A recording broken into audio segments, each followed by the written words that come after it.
Lalu yang ketiga adalah konsep pengembangan organisasi.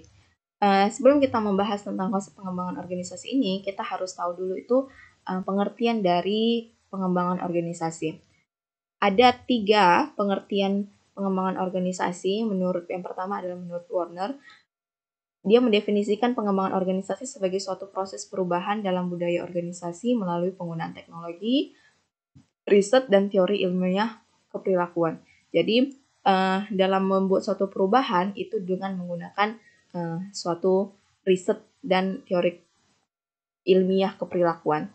Sedangkan menurut Ager, dia mendefinisikan pengembangan organisasi sebagai seluruh kegiatan yang disusun oleh para manajer, karyawan, dan lain-lain yang diarahkan menuju pembuatan dan penjagaan kesehatan organisasi sebagai suatu sistem total. Jadi menurut Ager ini, perubahan itu terjadi karena adanya perubahan yang disusun oleh para manajer dan karyawan yang dianggap berkontribusi dalam perubahan tersebut. Maksudnya berkontribusi dalam merumuskan apa perubahan yang harus terjadi, di mana setelah disusun inilah nantinya akan dikoordinasikan kepada karyawan-karyawan yang lainnya. Lalu yang ketiga, menurut Wendell, dia mendefinisikan pengembangan organisasi itu sebagai suatu usaha jangka panjang untuk memperbaiki proses-proses pemecahan masalah dan pembaharuan organisasi, terutama melalui manajemen budaya organisasi yang lebih efektif dan kolaboratif dengan tekanan khusus pada budaya tim kerja formal dengan bantuan pengantar perubahan.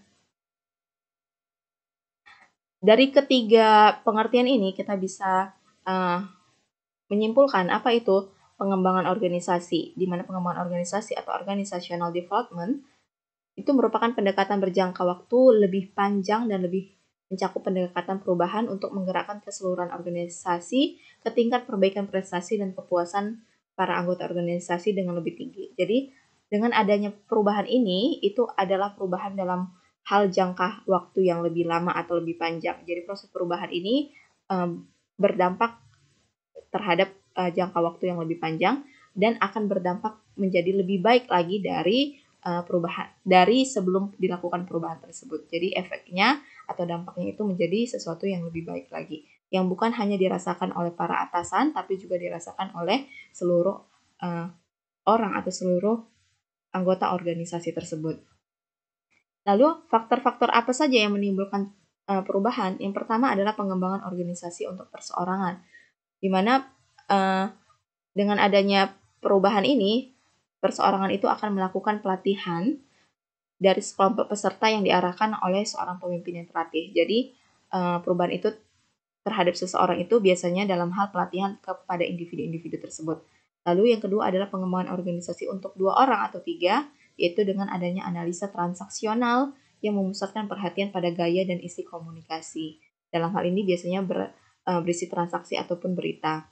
Lalu yang ketiga adalah pengembangan organisasi untuk tim atau kelompok, yaitu melalui konsultasi proses, di mana seorang konsultan bekerja dengan para anggota untuk membantu mereka memahami dinamika hubungan pekerjaan dalam berbagai situasi. Yang keempat, pengembangan organisasi untuk hubungan antar kelompok, yaitu melalui pendekatan ataupun rapat di mana adanya rapat konfrontasi, di mana dalam hal pengembangan organisasi untuk hubungan antar kelompok ini biasanya dalam bentuk rapat. Misalnya kelompok 1 dengan kelompok 2 melakukan suatu proses perubahan, di mana proses perubahan ini bisa terjadi kalau mereka saling berdiskusi atau melakukan rapat. Lalu yang kelima adalah pengembangan organisasi untuk hubungan antar kelompok. Setelah adanya rapat terhadap kelompok tersebut, mereka akan melakukan teknik survei. Apakah dari rapat tersebut mereka akan melihat hasil rapat tersebut akan mereka jalankan, lalu mereka akan survei, akan mereka lihat umpan baliknya atau feedbacknya apakah sesuai dengan harapan yang mereka rapatkan sebelumnya. Jika sesuai berarti proses perubahan tersebut akan berjalan sebagaimana mestinya, tapi jika tidak sesuai akan dilakukan evaluasi kembali. Mana yang menyebabkan hal-hal yang tidak sesuai atau tidak bisa sesuai dengan apa yang diinginkan oleh hasil rapat tersebut. Dengan adanya evaluasi ini nantinya akan memperbaiki hal-hal yang menjadi kurang di dalam proses perubahan tersebut. Adapun teknik pengembangan organisasi yang dikenal selama ini itu adalah teknik Great Organizational Development atau didasarkan atas kisi-kisi manajer atau manager grid yang mengidentifikasi berbagai kombinasi perhatian terhadap produksi dan karyawan. Adapun tahap-tahap dari grid organizational development ini, yang pertama adalah latihan. Jadi proses perubahan itu yang pertama adalah dengan adanya latihan, yang kedua adalah pengembangan tim, yang ketiga adalah pengembangan antar kelompok, yang keempat penetapan tujuan organisasional, yang kelima stabilisasi. Demikian paparan saya untuk topik ke-12 ini. Untuk melengkapi pertemuan kita pada pagi hari ini, ada beberapa tugas-tugas yang harus adik-adik mahasiswa kerjakan. Yang pertama adalah jelaskan tahap-tahap proses perubahan. Yang kedua, jelaskan pendekatan-pendekatan organisasi.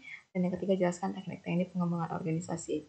Seperti biasa, ketiga tugas ini adik-adik mahasiswa kerjakan di buku tugas kalian. Lalu, hasil tugas itu nantinya kalian scan terlebih dahulu sebelum kalian kirimkan ke GC. Dan hasil scan itu kalian buatlah dalam satu format PDF, dan PDF itulah nantinya yang akan kalian kirimkan ke GC kalian masing-masing.